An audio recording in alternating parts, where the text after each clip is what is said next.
let's talk about The Other Bridget. The Other Bridget is an adult rom-com set in Western Australia, partially inspired by the much-loved Bridget Jones's Diary. Despite it being her favourite genre, Bridget doesn't have much luck with romance. After years of liars, cheaters, and men who just aren't right, she believes she may even be cursed. Bridget works in a library with a gift of always knowing exactly the right book to recommend to get someone into reading. Until her new neighbour, who she just can't seem to get right. Now she's juggling a new boss, a grumpy neighbour who seems intent on starting a war, a new relationship, and some personal struggles to top everything off.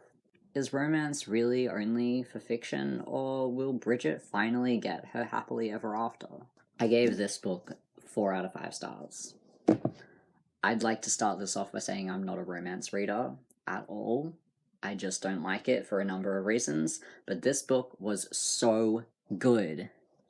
And saying that as someone you know hates romance means it has to be true, right? A large part of what really got me with this book is that while it is marketed as a rom-com, it has a lot of depth. This book covers a number of serious issues and it knows how to pull at the heart, which is something I find really important in a book. When I'm reading, I want to feel something. This book did that. Page 113, tears, crying, had to close the book and stop for a moment. It also knows how to throw some great laughs. Seriously, the chapters with the book club were incredible. At times I laughed so hard I had to close the book to recover. The book club was definitely one of my favourite parts. Edgar gave me so many feels on both ends of the spectrum. I also really enjoyed the Lola plotline and the neighborly war. Might just go buy myself a garden gnome next time I'm out. I did notice a minor inconsistency where Bridget is listing things she likes about someone, including that he reads, and then about 17-18 pages later she finds out he reads. She asks if he likes reading, he says he does, and her inner monologue is surprised by this new information. The plot twist had me feeling all sorts. Anger, frustration, shock. We knew something was going to happen, but what? And the words, "oh, you sneaky little shit," exiting my mouth about 3 times on a single page. The epilogue, though. My heart barely managed to handle this, and I urge you to ensure you keep a box of tissues handy for the sobbing you were about to engage in.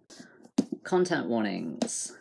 Alcohol and drinking, mentions and discussion of eating disorders, cancer, loss of loved ones, or death. Sexual content and discussion of sexual activity, Harry Potter mentions, and PTSD.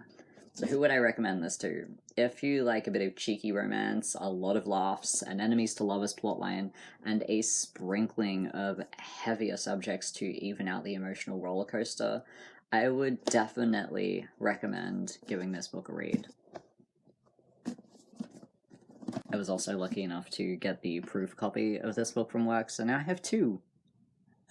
I don't know what I'm going to do with them.